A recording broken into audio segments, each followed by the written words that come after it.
आज हम सीखने वाले हैं, समझने वाले हैं ऑनोरेनियम क्या होता है और उसके अकाउंटिंग ट्रीटमेंट को। तो आइए शुरू करते हैं। ऑनोरेनियम होता क्या है?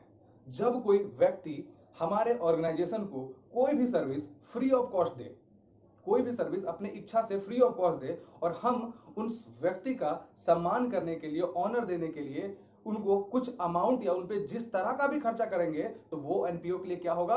ऑनोरेनियम होगा। It is the amount paid to a person who provide voluntarily service to our organisation. ये एक ऐसा अमाउंट है जो कि हम किसी व्यक्ति को देते हैं जब वो किसी तरह का वॉलेंटरली सर्विस हमारे ऑर्गेनाइजेशन को देता है। तो इसे हम क्या बोलेंगे? ऑनोरेनियम बोलेंगे।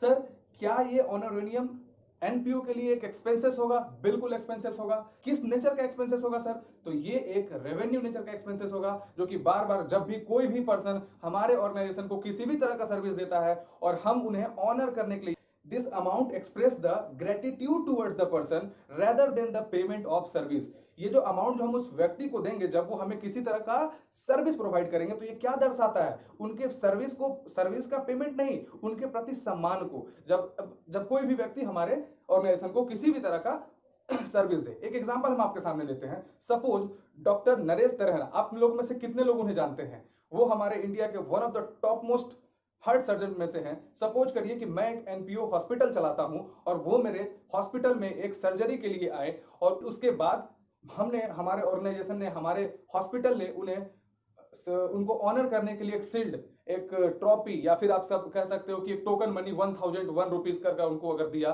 किस कारण से? उनको सम्मान देने के लिए। ठीक है, तो ये खर्चा हमारे हॉस्पिटल के ऑर्गेनाइजेशन के लिए क्या होगा? ऑनोरेनियम होगा। ये किसी भी सर्विस, जब कोई भी आउटसाइडर हमें कोई किसी तरह का सर्विस दे और हम उन्हें रेस्पेक्ट करने के लिए कुछ पैसा उनको दे, कुछ बुके उनको प्रोवाइड करे, कुछ शील्ड उनको प्रोवाइड करे, तो इसको हम क्या बोलते हैं? ऑनोरेनियम बोलते हैं। तो आइए अपने हैंड आउट में हम सीखते हैं डेफिनेशन क्या है ऑनोरेनियम का, इसका अकाउंटिंग ट्रीटमेंट क्या है, ये कहां receipt and payment, income and expenditure, balance sheet में कहां जाता है और क्यों जाता है। इन सारी बातों का जवाब आप इसी वीडियो में लेते जाइए। तो आइए शुरू करते हैं इसके हैंड आउट में। Honorarium amount paid to the person who has voluntarily, मतलब अपने इच्छा से, provide service to the organisation.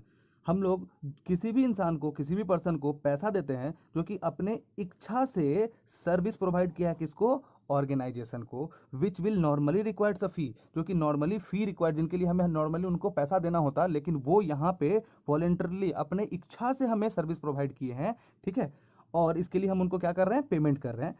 और it is an expression of gratitude rather than payment. ये जो पेमेंट जो हम लोग कर रहे हैं, ये जो पेमेंट जो हम लोग कर रहे हैं उनको, ये जो पेमेंट है क्या एक्सप्रेस करता है? हमारा उनके प्रति क्या ग्रेटिट्यूड है, क्या सम्मान है, कितना हम उनको ऑनर कर रहे हैं। ये पेमेंट क्या दिखा रहा है? मेरा ऑनर, मेरा सम्मान, हम कितना उस पर्सन को सम्मान दे रहे हैं, ना कि उनके सर्विस के बदले में पेमेंट। ये नहीं बता रहा, वो ये बता रहा है कि हम उन्हें कितना सम्मान देते हैं। ठीक है, तो आप जल्दी से बताइए, ये जो पेमेंट होता है वो एनपीओ के लिए इनकम होगा या एक्सपेंडिचर होगा? सर, वो एक्सपेंडिचर होगा। अब अगला सवाल, ये किस तरह का एक्सपेंडिचर होगा? सर, ये रेगुलर नेचर का एक्सपेंडिचर होगा। ऐसा एक्सपेंडिचर जनरली एनपीओ में होते ही रहता है। ठीक है, तो आइए अब अपने हम आगे से पढ़ते हैं। One of the type of it is one of the type of revenue expenditure. Sir, revenue expenditure क्यों है? क्योंकि ये रेगुलर नेचर का है, इसीलिए ये एक तरह का रेवेन्यू नेचर ट्रांजेक्शन है। एक छोटा सा रिवीजन हम आपको जल्दी से फटाफट करवा देते हैं। देखिए, रिसिप्ट एंड पेमेंट क्या होता है? जिसमें कि हम लोग जितने भी इनफ्लोज होते हैं किसी भी ईयर के, चाहे वो कैपिटल नेचर के हो या रेवेन्यू नेचर के हो, उसे हम यहाँ लिखते हैं। जितने भी आउटफ्लोज होते हैं किसी भी ईयर के, चाहे वो कैपिटल हो या रेवेन्यू नेचर हो, वो हम यहाँ रिकॉर्ड करते हैं। किसमें? रिसिप्ट एंड पेमेंट में। सर, इनकम एंड एक्सपेंडिचर में क्या होता है? इनकम एंड एक्सपेंडिचर में सबसे पहला बात, करेंट ईयर का जितना भी रेवेन्यू ट्रांजेक्शन, यहाँ देखिए मैंने लिखा ओनली, यहाँ पे कैपिटल अलाउड नहीं है। जितने भी रेवेन्यू नेचर के एक्सपेंडिचर होते हैं वो हम यहाँ लिखते हैं। जितने भी रेवेन्यू नेचर की इनकम होते हैं वो हम यहाँ लिखते हैं। किसमें? इनकम एंड एक्सपेंडिचर में। अच्छा, आगे देखते हैं। It's shown in the credit side of receipt and payment, that is payment side. यहाँ देखिए, ये रिसिप्ट एंड पेमेंट का क्रेडिट साइड है। हम लोग ऑनोरेनियम कहाँ लिखेंगे? यहाँ लिखेंगे, टू ऑनोरेनियम। करेक्ट। तो ये बात हो गया हमारा कि ये क्रेडिट साइड में, रिसिप्ट एंड पेमेंट के पेमेंट साइड में आएगा। दूसरा बात, it is shown in the debit side of income and expenditure, that is expenditure side.